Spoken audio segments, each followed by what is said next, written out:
नमस्कार, आपण पाहत आहात सह्याद्री न्यूज, आवाज महाराष्ट्राचा। असं करू नका यार,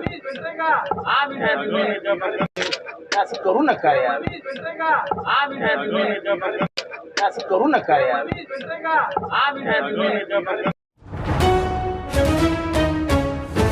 आव्हाड दानवे बोलत होते। रिपोर्टर रेकॉर्डिंग करत होता। आव्हाडांना राग आला, हात उचलला, बघा काय घडलं।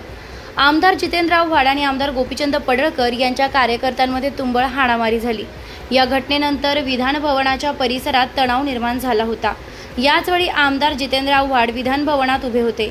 तिथे विरोधी पक्षनेते अंबादास दानवे आले, त्यामुळे पत्रकारही तिथे आले। दोन्ही नेत्यांच्या भेटीचा व्हिडिओ पत्रकार शूट करत होते, तेव्हा जितेंद्र आव्हाड यांनी रागातच लोकमतच्या रिपोर्टरच्या हातावर मारला।